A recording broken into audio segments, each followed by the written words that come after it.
Bienvenidos a Fuera de Plano, un podcast de historias con historia.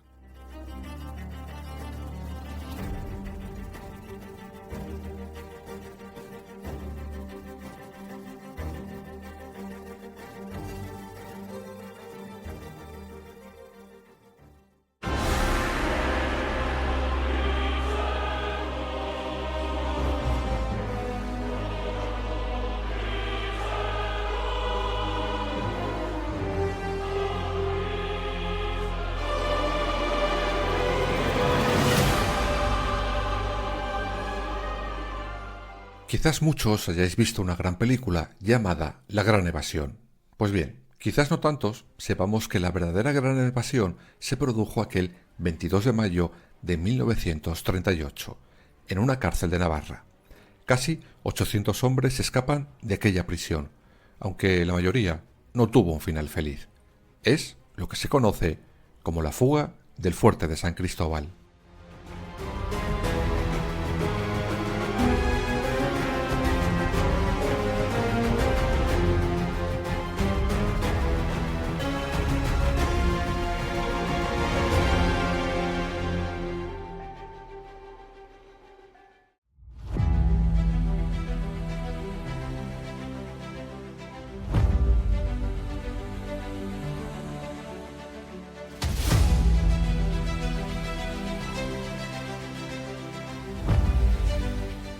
Vamos a conocer al gran protagonista de hoy, ese fuerte de San Cristóbal.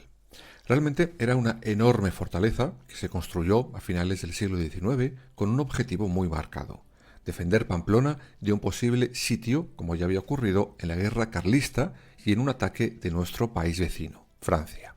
Se encuentra en la cima del monte Ezcaba, al norte de la ciudad de Pamplona, aunque lo cierto es que pronto quedaría obsoleto y por eso se acabó reconvirtiendo durante la Guerra Civil en una prisión. En ella se albergarán presos de todo tipo, aunque la mayoría serían soldados republicanos, casi 3.000. Era considerado en aquel momento uno de los peores centros de reclusión de todo el país, por sus duras condiciones de vida, mala alimentación, enfermedades, frío, humedad y sobre todo el exceso de presos para aquel lugar. Era uno de los infiernos en la tierra.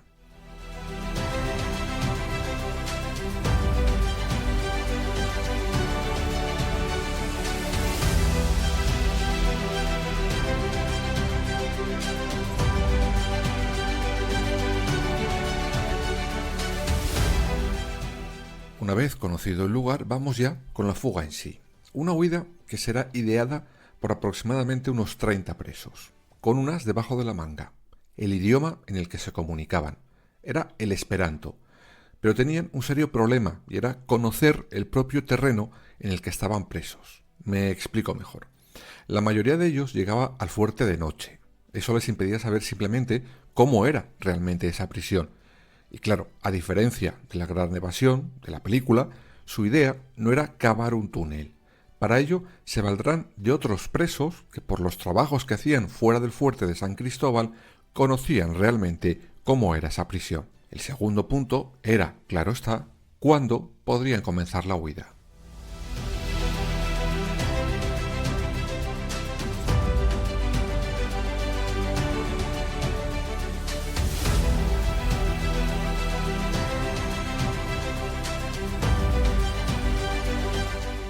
Para ello también se valdrán de otros presos, en este caso los que estaban destinados a la cocina. Gracias a ellos sabrán las horas exactas a las que sus captores cenaban y deciden que esa es la mejor hora para intentar fugarse de San Cristóbal. Con todo medido, llegamos al día D.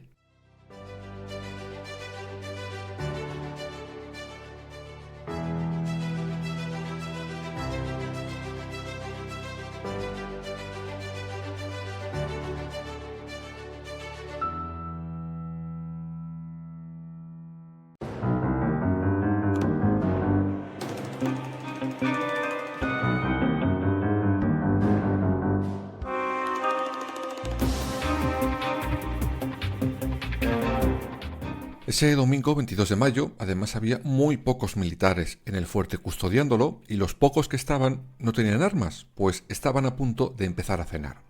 Según cuentan, muchos supervivientes de aquel día habían oído rumores en los días previos de esa posible fuga, pero no se lo terminaban de creer.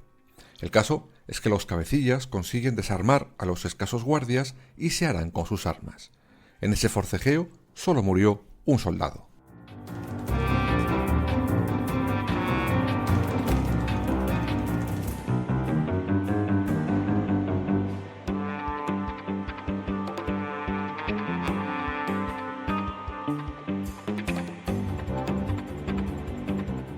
Y en ese momento se oye que abren las puertas de todas las celdas. Según cuentan muchos, no se creían que fuera una fuga, sino una trampa de los soldados que les custodiaban.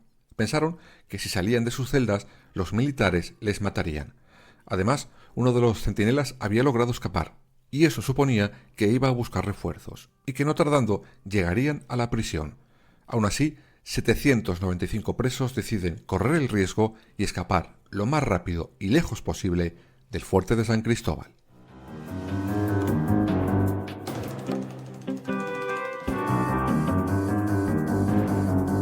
Pero tal y como pensaban algunos de los que se quedaron, ese centinela que logra escapar avisó a otros destacamentos que comenzaron de manera inmediata una auténtica cacería humana.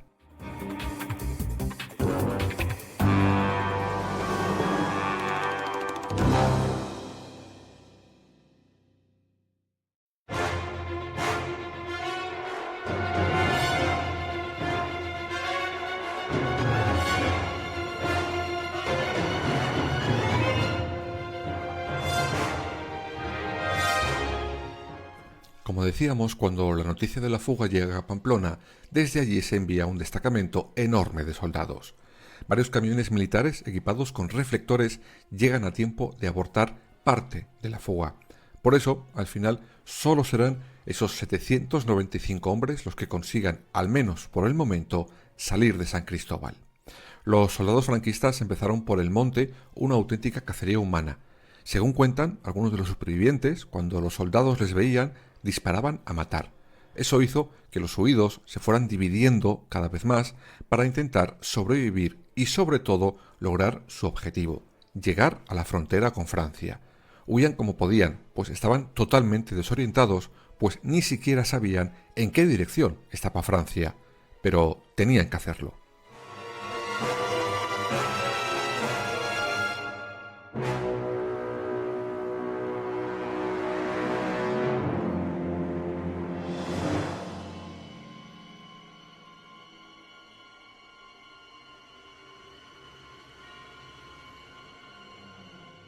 Esa huida por el monte se producía solo de noche. Por el día se mantenían escondidos de la mejor forma posible para que sus perseguidores no les dieran caza literalmente. Aún así, el mismo día 23 los soldados habían logrado detener de nuevo a más de 250 de esos fugados. El último será detenido 3 meses después. Conocían como Tarzán.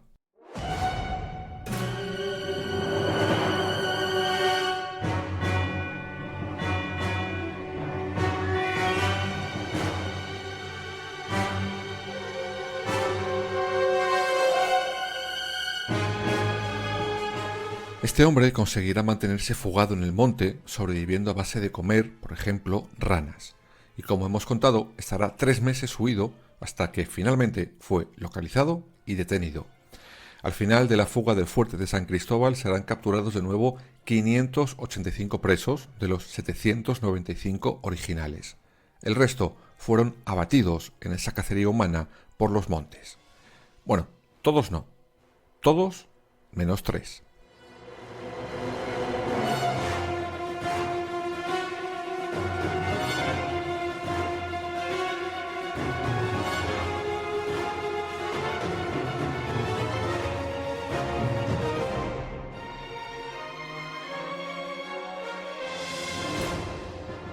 Y es que resulta que esos 3 consiguieron cruzar la frontera con Francia y son los únicos supervivientes de la famosa fuga de San Cristóbal. Esos hombres fueron Valentín Lorenzo Bajo, José Marinero Sanz y Jovino Fernández González.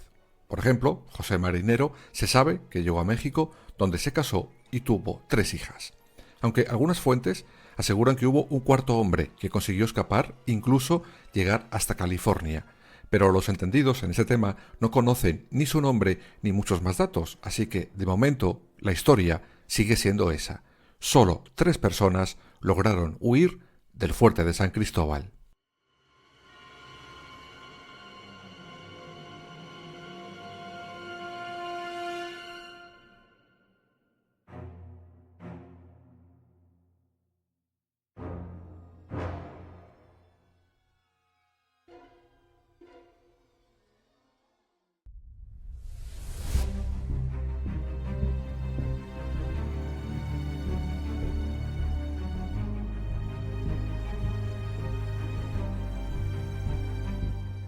Los soldados, a medida que iban cazando a los prisioneros fugados, les iban enterrando en poblaciones cercanas al fuerte. Pero llegó un momento en el que era tal el número de cadáveres que sus habitantes se negaron a aceptar más. Será entonces cuando las autoridades habiliten cerca del propio fuerte un cementerio que será conocido como el Cementerio de las Botellas. Pero, ¿por qué ese apodo? Pues dicen que porque cuando un preso era enterrado allí, el sacerdote de turno o el enterrador les colocaba entre las piernas una botella con su nombre, apellidos y procedencia. En ese cementerio serán enterradas más de 130 presos de San Cristóbal.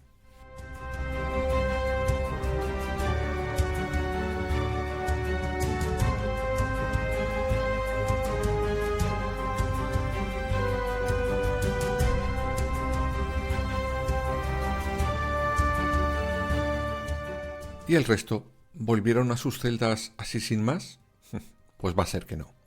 De los que fueron capturados con vida, 17 serán sometidos a juicio al ser considerados los cabecillas de la fuga de San Cristóbal. Uno será internado en el manicomio de Pamplona. 14 serán condenados a muerte y fusilados días después, en pleno centro de Pamplona. Finalmente, otros 46 fugitivos de aquel día acabarán muriendo entre las crueles paredes de San Cristóbal desde ese 1938 hasta 1943 por enfermedades y diversas crueldades contra ellos.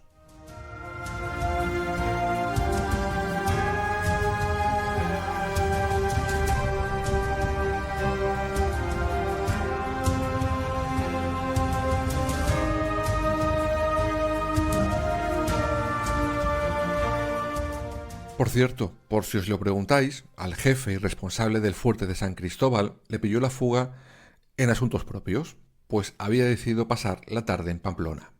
Por eso, será condenado en un primer momento por su negligencia a 20 meses de prisión, aunque al final, en enero de 1945, en un consejo de guerra, será absuelto de todos los cargos. El fuerte de San Cristóbal, nuestro protagonista de hoy, será clausurado en 1945, abandonado definitivamente por el ejército en 1987. Hoy sigue cerrado, aunque sigue perteneciendo al Ministerio de Defensa. En 1988, 50 años después de la fuga, se levantó un monumento en una de las laderas donde se recuerda a todos los presos que murieron abatidos mientras corrían por su libertad.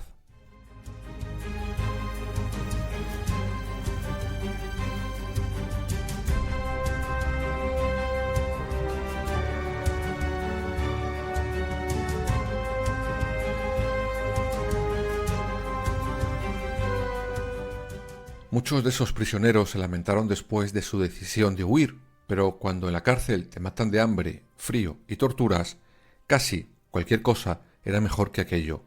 Morir o libertad. Ese podría ser el resumen de la gran evasión española, la fuga del fuerte de San Cristóbal.